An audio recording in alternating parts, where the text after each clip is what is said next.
Sir ओला electric के दाम में एकदम से गिरावट आ गई है। हालांकि ये भी खबर पर रिएक्ट करता दिखाई दे रहा है इस समय स्टॉक, लेकिन फिर भी ओला इलेक्ट्रिक को लेकर के एक बार मैं दर्शकों को बता देती हूँ कि ओला इलेक्ट्रिक के शोरूम पर छापे मारे जाने की खबर आई है सामने, और इस समय जो स्टॉक है वो लगभग 157 रुपए के स्तर से गिरकर 54 रुपए के स्तर पर आ गया है फिलहाल।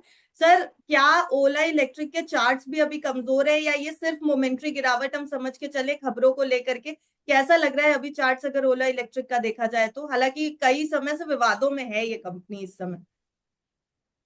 देखिए, अगर आईपीओ के लिस्टिंग डे से देखा जाए तो एक उछाल हमें देखने मिला था 155 160 के आसपास के लेवल्स के लिए। हम्म। उसके बाद हम्म। से हमने ये स्टॉक्स को कहीं ना कहीं स्ट्रीप गिरता हुआ देखा।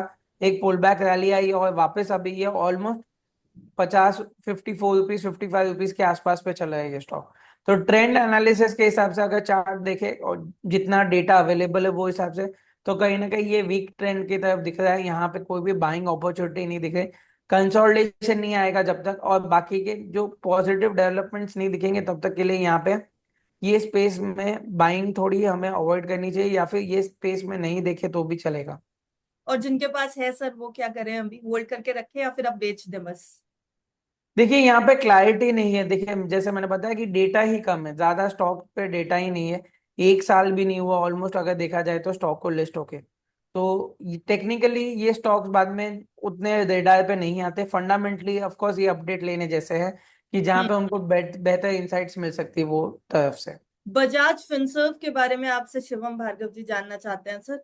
बजाज फिनसर्व फिनसर्व पर अभी क्या व्यू है क्या? हालांकि जब बाजार गिर रहा था तो ये स्टॉक बेहतर चलता हुआ दिखाई दे रहा था, लेकिन अभी थोड़ा सा मोमेंटम इसमें स्लो दिखाई दे रहा है। देखिए, आज के दिन पे अगर देखा जाए भी इसने एक अच्छी खासी अटेम्प्ट दी थी 1900 रुपए की तरफ बढ़ने की। ये स्टॉक भी हमारे वॉच लिस्ट और रेडार में, और इसकी कॉल भी हमारे यहाँ से इनिशिएटेड ऑलरेडी है 1925 और 1930 के टारगेट्स के लिए। अभी के लिए ये स्टॉक अभी भी फेवर्ड जोन में है, बाइंग अपॉर्चुनिटी यहाँ पे है। जो सपोर्ट आता है करीबन 1820 के आसपास का है। तो बाय ऑन डिप्स की रणनीति रख सकते हैं। इमीडिएट स्टॉप लॉस उसके लिए 1800 का हो सकता है। उन और 1900 के पार अगर निकलता है तो ये फर्दर बुलिश कंफर्मेशन के लिए आएगा। जी। सर बजाज फिनसर्व डिस्कस करें तो एक बार बजाज फाइनेंस भी आपके साथ डिस्कस करना चाहूंगी। चार्ट्स अभी भी लग रहे हैं थोड़े स्ट्रॉन्ग, क्योंकि गिरते बाजार में ये दो स्टॉक्स थे जिन्होंने काफी संभाला निवेशकों को। देखिए, देखा जाए तो ये दोनों बजाज ट्विंस दोनों बाइंग अपॉर्चुनिटी के साथ साथ और बुल रेंज में ही ये स्टॉक है। हम्म। इंपॉर्टेंट है कि ये दोनों में आज के दिन पे हमने बढ़त के बाद कहीं ना कहीं थोड़ी प्रॉफिट बुकिंग देखी हुई है।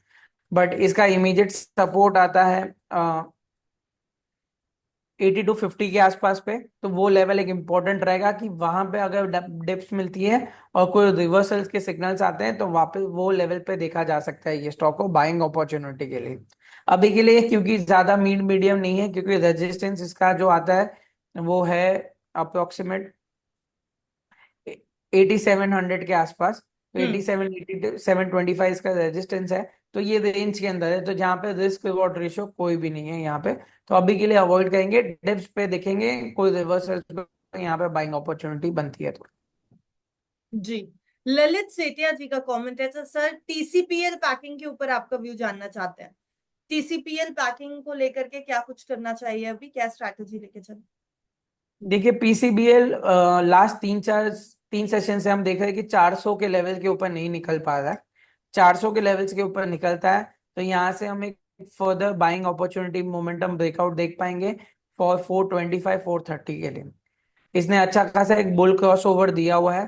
तो ये इंपॉर्टेंट रहेगा क्योंकि ये 200 डे मूविंग एवरेज के ऊपर चल रहा है कहीं ना हम्म। कहीं, और आसपास में चल रहा है। तो 400 के ऊपर यहाँ पे बुल मोमेंटम हम एक्सपेक्ट कर सकते हैं, जो अभी के लिए लास्ट 3 दिन से नहीं है, बट 400 के ऊपर निकलेगा तो कंफर्मेशन आएगी।